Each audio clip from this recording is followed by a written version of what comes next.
فداک یا رسول اللہ، فداک یا رسول اللہ، فداک یا رسول اللہ، فداک۔ نحمده ونصلي ونسلم على رسوله الكريم، اما بعد فاعوذ باللہ من الشیطان الرجیم، بسم اللہ الرحمن الرحیم۔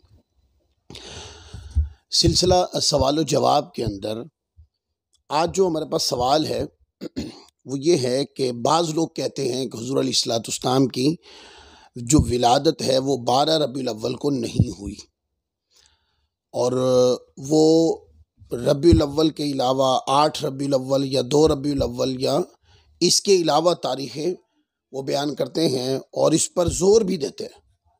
دیکھیں، ہمیشہ اس بات کو تسلیم کر لینا چاہیے جس کے اوپر امت کی اکثریت موجود ہو، اور جب ہم امت کی اکثریت کی بات کرتے ہیں کہ امت کی اکثریت کس قول پر ہے، تو وہ 12 ربیع الاول کے قول کے اوپر امت کی اکثریت ہے، یعنی جمہور اہل سنت ائمہ علماء کا جو مذہب ہے، جس چیز کو بہت زیادہ جو مشہور قول ہے زیادہ، وہ 12 ربیع الاول کا قول ہے۔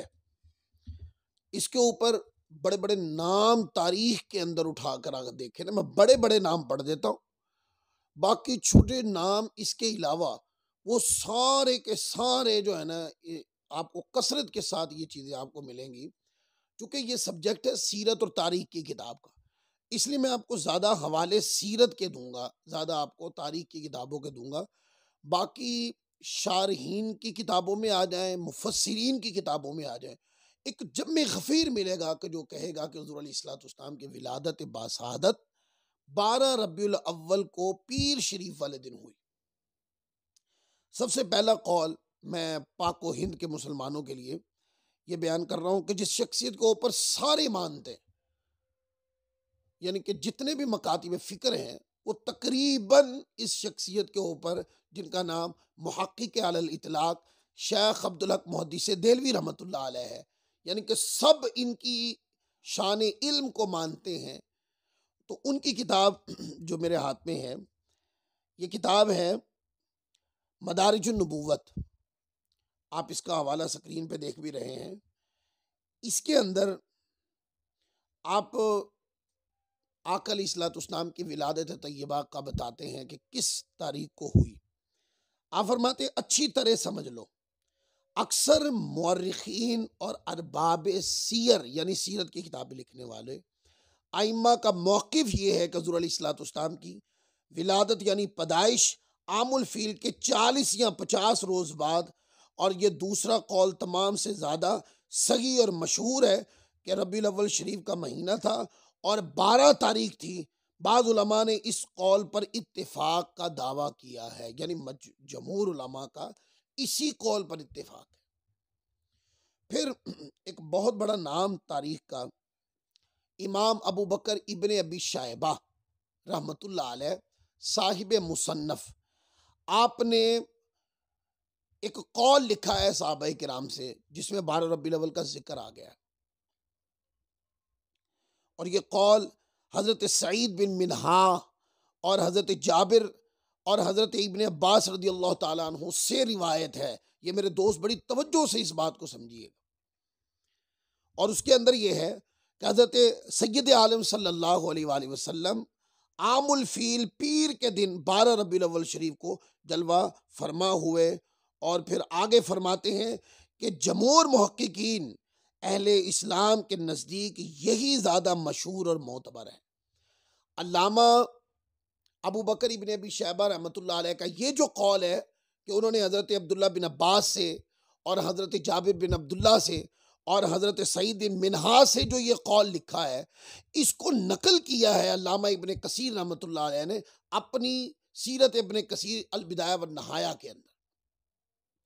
پھر آپ دیکھیں آگے امام ابن اسحاق رحمۃ اللہ علیہ، اور یہ سیرت کے سب سے پہلے ائمہ کرام میں سے ہیں، یہ بات ذہن میں رکھیں، سیرت کے پہلے ائمہ کرام جنہوں نے سیرت پر باقاعدہ کتاب لکھی، سیرت ابن اسحاق، اور پھر اس کی تفصیل اور شرح کرتے ہوئے ایک سیرت لکھی گئی، اس کا نام تھا سیرت ابن ہشام۔ یہ جو اوائل سیرت پہ کتاب لکھی گئی ہے، ان کتابوں کے اندر یہ بات آ گئی ہے. یہ میں آپ کو اس کا حوالہ بھی دیتا ہوں. یہ میرے ہاتھ میں سیرت ابن ہشام ہے جو سیرت ابن اسحاق کی شرح ہے.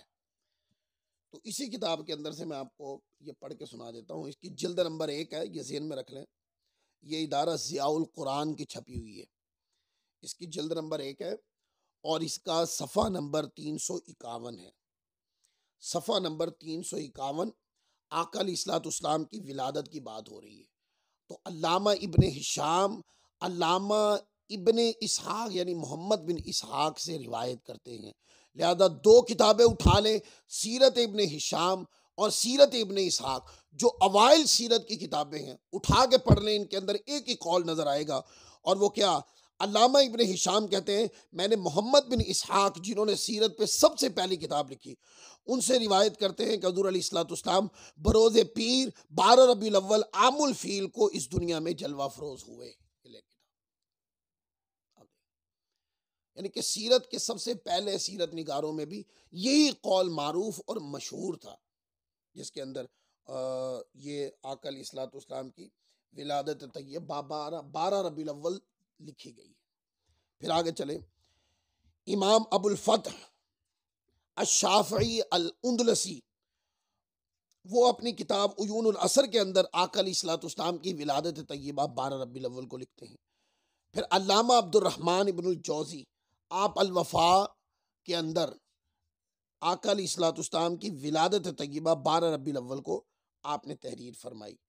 اسی طرح آپ دیکھتے ہیں حضرت امام ابراہیم ارجون رحمۃ اللہ علیہ، انہوں نے اپنی تاریخ محمد الرسول اللہ کے اندر ولادت مصطفیٰ 12 ربیع الاول کو لکھی. پھر امام ابو الحسن الماوردی رحمۃ اللہ علیہ، آپ کی کتاب اعلام النبوہ، اس کی جلد نمبر 1 صفحہ نمبر 192 اٹھا کے دیکھیں. اس کے اندر بھی آقا کی ولادت کا قول 12 ربیع الاول. تاریخ سیرت کا بہت بڑا نام علامہ طبری رحمۃ اللہ علیہ، تاریخ طبری، یہ بہت عظیم کتاب ہے. اس کے اندر بھی آقا علیہ الصلوۃ والسلام کی ولادت باسعادت کا قول 12 ربیع الاول لکھا گیا. اور غیر مقلدین کے شیخ الکل فی الکل، جیسے نذیر حسین دہلوی کو وہ نام دیتے ہیں نا شیخ الکل فی الکل، اسی طرح ان کے امام علم اہل الحدیث علماء کے نواب صدیق حسن خان بھوپالی، وہ اپنی کتاب الشمامۃ العنبریہ کے اندر صفحہ نمبر 7 کے اوپر لکھتے ہیں. اور وہ کیا لکھتے ہیں؟ سبحان اللہ، کہتے ہیں حضور علیہ الصلوۃ والسلام کی ولادت باسعادت مکہ مکرمہ میں پیر کے دن 12 ربیع الاول کو ہوئی. اور اس پہ دلیل کوٹ کرتے ہوئے کہتے ہیں کہ جمہور علماء کا یہی مذہب ہے. ابن جوزی نے بھی اسی سے اتفاق کیا، اور ابن الجوزی رحمۃ اللہ علیہ کا پیچھے میں ان کی کتاب الوفا سے میں پڑھ بھی چکا. پھر دیوبندی علماء کے بہت بڑا نام مفتی محمد شفیع، یعنی مفتی تقی عثمانی کے یہ والد ہیں. ان کی کتاب جو انہوں نے تحریر فرمائی ہے، وہ بھی اس کے اندر یہی لکھتے ہیں. اپنی کتاب سیرت خاتم الانبیاء، اس کے اندر وہ لکھتے ہیں الغرض جس سال اصحاب فیل کا حملہ ہوا، اس ماہ 12 ربیع الاول میلاد النبی یعنی ربیع الاول کی 12 تاریخ کے انقلاب کے اصل آدم و اولاد اور آدم کا فخر، کشتی نوح کی حفاظت کا راز، ابراہیم کی دعا، موسیٰ اور عیسیٰ کی پیشن گوئیوں کے مصداق یعنی ہمارے آقا و مولا حضرت محمد مصطفیٰ صلی اللہ علیہ وآلہ وسلم دنیا میں تشریف لائے. یہ دیوبندی علماء اس کے اوپر غور کریں. پھر اسی طرح دیوبندی علماء کا ایک بہت بڑا نام مولانا ادریس کاندلوی سیرت المصطفیٰ کے اندر اسی طرح لکھتے ہیں کہ مشہور قول یہ ہے، راجع قول یہ ہے، عمل اس پر ہے. وہ لکھتے ہیں کہ مشہور قول تو یہ ہے کہ حضور پر نور صلی اللہ علیہ وآلہ وسلم 12 ربیع الاول شریف کو پیدا ہوئے. اور غیر مقلدین کا ایک اور بھی بہت بڑا نام مولانا قاضی سلیمان منصور پوری، جن کو غیر مقلدین بہت زیادہ مانتے ہیں، ان کی کتاب ہے رحمت للعالمین، اس کا صفحہ نمبر 24 ہے، آپ اس کو دیکھیں. اس کے اندر وہ لکھتے ہیں تاریخ ولادت میں مورخین کا اختلاف ہے. بڑی توجہ سے، یہ بات میں پہلے بھی کر چکا کہ تاریخ میں اختلاف ہے، لیکن جس کو تسلیم کیا گیا، جس کو راجع رکھا گیا، جس قول کے اوپر عمل تاریخ میں ہوتا ہوا آیا، جس کے اوپر امت کی اکثریت رہی، وہ کیا تھا؟ وہ 12 ربیع الاول کا قول تھا۔ یہی بات کہتے ہیں کہ تب مورخین کا اختلاف ہے۔ طبری، ابن خلدون جیسے پیچھے والے پڑھے 12 تاریخ کے قائل ہیں، اور تمام حوالے دینے کے بعد قاضی صاحب کا دوسرا تمام تواریخ سے پہلے 12 کا ذکر کرنا یہ کافی دلیل ہے کہ ان کے ہاں بھی 12 ربیع الاول شریف ہی معتبر ہے۔ اب بتائیں، یہ میں نے کتنے نام کوٹ کر دیے آپ کو کہ 12 ربیع الاول آقا علیہ الصلوۃ والسلام کی ولادت طیبہ کی تاریخ ہے۔ یہ میرے